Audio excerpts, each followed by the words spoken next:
garden! My name is Clio and I work for Women's Environmental Network.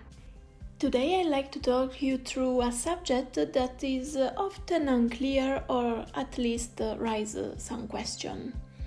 You may have heard or not, which is totally fine, that courgette bear female and male flowers.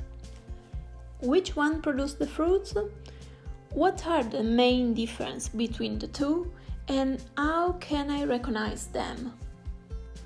Today I will try to answer these questions and give you a clearer idea on flowers and plants.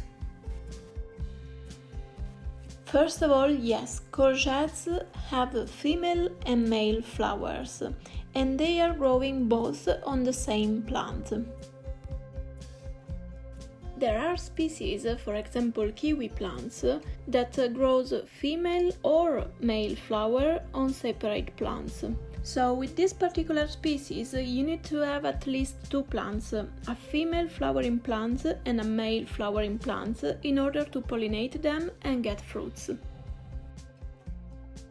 Then there are species of plants that have both female and male parts on the same flowers, and is safe to say that they are the majority of plants that reproduce by flowers.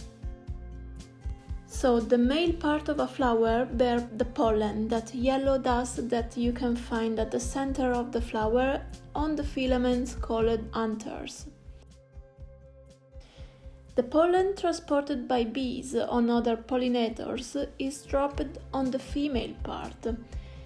The female part of a flower is also called seed-bearing, and if it is pollinated by the male part, it can develop fruits and bearing seeds. Back to the courgette flowers. In this case, females and male parts are not on the same flower. The female flowers are slightly different from the male. If we have a look at the back of it, we can notice a sort of bump. This is the female part, and that's the part that will grow into a courgette eventually, when it gets pollinated. The male flower doesn't have this bump.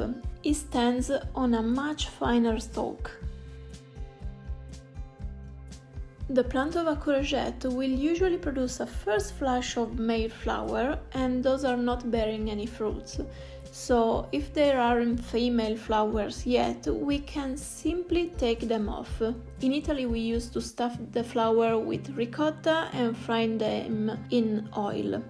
Totally edible and totally delicious.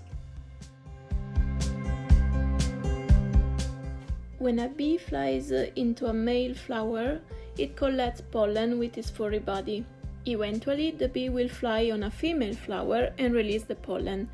That's how pollination happens and how we get female flowers develop our courgette or summer squashes.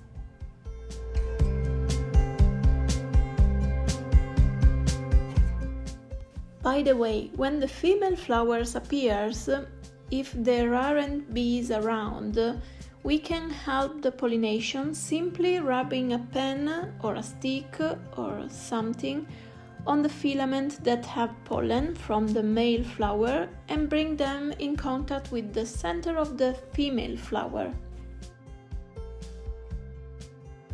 That will allow the flowers to be pollinated and develop fruits without bees or other pollinators.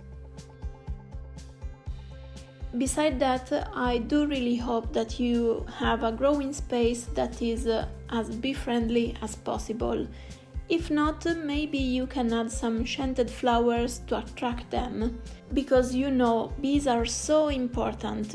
If there are no bees, there is no pollination. If there is no pollination, we don't have any fruits or veggies. I really hope you enjoyed this video. Please stay safe and keep growing.